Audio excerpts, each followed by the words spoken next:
ಮನರೇಗಾ ಹೆಸರು ಬದಲಾವಣೆ ವಿರೋಧಿಸಿ ಕಾಂಗ್ರೆಸ್ ಪಕ್ಷದಿಂದ ಪ್ರತಿಭಟನೆ. ಮುಖ್ಯಮಂತ್ರಿ ಸಿದ್ದರಾಮಯ್ಯ ಅವರು ಕೆಪಿಸಿಸಿ ಅಧ್ಯಕ್ಷರಾದ ಡಿಕೆ ಶಿವಕುಮಾರ್, ಮಾಜಿ ಮುಖ್ಯಮಂತ್ರಿ ವೀರಪ್ಪ ಮೊಯ್ಲಿ, ಎಐಸಿಸಿ ಪ್ರಧಾನ ಕಾರ್ಯದರ್ಶಿ ರಾಜ್ಯ ಉಸ್ತುವಾರಿ ರಣದೀಪ್ ಸಿಂಗ್ ಸುರ್ಜೇವಾಲಾ ಕೆಪಿಸಿಸಿ ಫ್ರೀಡಂ ಪಾರ್ಕ್ನಲ್ಲಿ ಕೆಪಿಸಿಸಿ ವತಿಯಿಂದ ಆಯೋಜಿಸಿದ್ದ ನರೇಗಾ ಬಚಾವ್ ಸಂಗ್ರಾಮ ಮತ್ತು ಲೋಕಾಭವನ್ ಚಲೋ ಪ್ರತಿಭಟನಾ ಸಮಾವೇಶದಲ್ಲಿ ಭಾಗವಹಿಸಿದರು.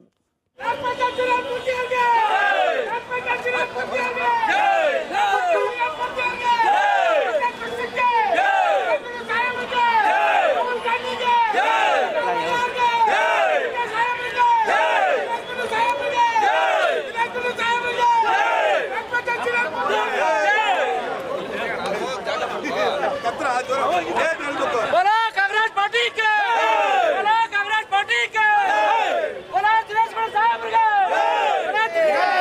दिनेश के, कांग्रेस पार्टी के,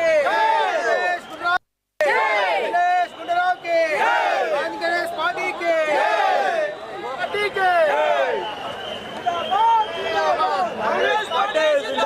ಕೇಂದ್ರ ಸರ್ಕಾರ ನೇರ ಯೋಜನಾ ಜಾರಿ ತರಿಗೆ ಯೋಚನೆ ಮಾಡ್ತಿದ್ವಿ. ಅದರ ವಿರುದ್ಧವಾಗಿ ನಮ್ಮ ರಾಜ್ಯ ಸರ್ಕಾರ ದೇಶಾದ್ಯಂತ ರಾಹುಲ್ ಗಾಂಧಿ ಅವರ ನೇತೃತ್ವದ ಮತ್ತು ಸಿದ್ದರಾಮಯ್ಯ ಅವರ ನೇತೃತ್ವದಲ್ಲಿ ಗಾಂಧಿನಗರ ಕ್ಷೇತ್ರದ ದಿನೇಶ್ ಗುಂಡೂರಾವ್ ನೇತೃತ್ವದಲ್ಲಿ ಇವತ್ತು ನಾವು ಬೃಹತ್ ಪ್ರತಿಭಟನೆ ಹಾಗೂ ಮೆರವಣಿಗೆ ಹಮ್ಮಿಕೊಂಡಿದ್ದೀವಿ.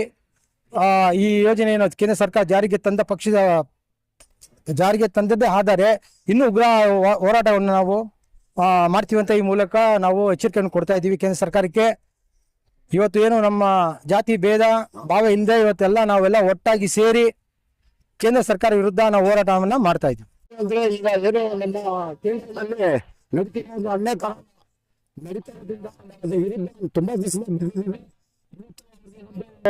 ಉದಾಹರಣೆ ಅಂತ ತಿಳ್ಕೊಬಹುದು. ಮುಂದಿನ ದಿನದಲ್ಲಿ ಇದನ್ನ ಬಹಳ ಇನ್ನೂ ಮಾಡೇ ಮಾಡ್ತೀವಿ, ಇನ್ನೂ ಬಿಡೋದಿಲ್ಲ.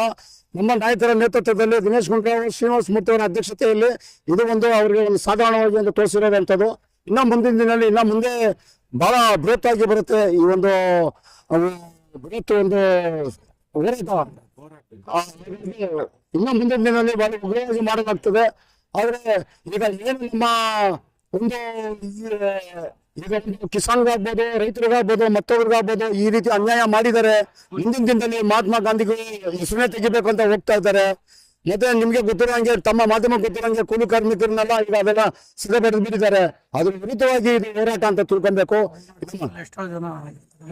ಹಾಗಾಗಿ ನಮ್ಮ ದಿನೇಶ್ ಗುಂಡೂರಾವ್ ನೇತೃತ್ವ ಹಾಗೂ ನಮ್ಮ ಶ್ರೀನಿವಾಸ ಮೂರ್ತಿ ಅವರ ಬ್ಲಾಕ್ ಅಧ್ಯಕ್ಷರು ಕಾದಂಬರಿ ಅವರ ಅಧ್ಯಕ್ಷತೆಯಿಂದ ಈ ಒಂದು ಹೋರಾಟವನ್ನು ಹಮ್ಮಿದ್ದೀವಿ.